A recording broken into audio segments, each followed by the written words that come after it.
আম্মু 102 ডিগ্রি জ্বর, তবে টেনশন নাই। ভাইয়া চোখ মুখ দেখে মনে হচ্ছে এক বাটি গরম খিচুড়ি আর গরু মাংস পেলে এই জ্বর অটোমেটিক ডিলেট হয়ে যাবে। গরু মাংস খেলে তাহলে জ্বর নামে? হ্যাঁ, তোকে যে আমি আদা দিয়ে গরম চার কথা বলছিলাম, চাটা নিয়ে। শোনো বাবাজি, তোমার তো মনে হয় সিজনাল জ্বর আসছে, এটা কিন্তু তোমাকে বেশ ভোগাবে। তবে কাল সারা রাত তুমি যে বীরত্ব দেখিয়েছো বৃষ্টিতে, আমি তোমার এই বীরত্ব কথা নিয়ে ছবি বাবা বাবা বাবা, গরম গরম চা খেলে একদম জ্বর নেমে যাবে। কি ব্যাপার, আপনি এখানে কি করছেন? আপনাকে না এখান থেকে চলে যেতে বলেছি। আমার তো প্রমোশন হয়েছে, আপনাদের বাড়ির বাইরে থেকে বারান্দায় প্রমোশন হয়েছে।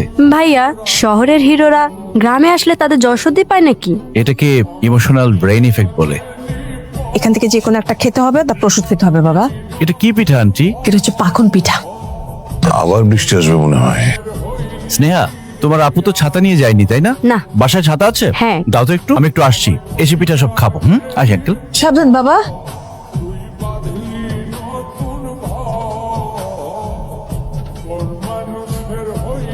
আপনার সমস্যা কি? আপনি বাসার থেকে আমাকে ফলো করে আসছেন কেন? ওয়েদার ভালো না, যে কোনো সময় বৃষ্টি আসবে, তাই। প্লিজ আপনার এসব ছেলে মানুষ এখন বন্ধ করুন। আপনি এখানে পড়ে আছেন কেন? ঢাকায় ফিরে যান। এখানে থাকলে আপনার অসুখ বাড়তে পারে। আর এখানে তো ভালো কোনো হসপিটাল নেই। আমি চাই না আমার জন্য আপনি অসুস্থ হন। Don't follow me. এতক্ষণ লাগে বৃষ্টি আসতে?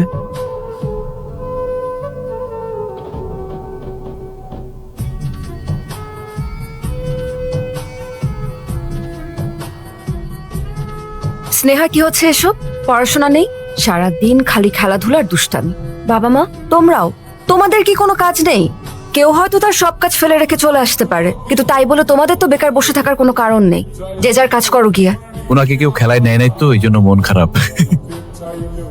আমি একটু আসছি। হ্যালো বাবা। হ্যালো মাই ডিয়ার সান, কেমন আছিস?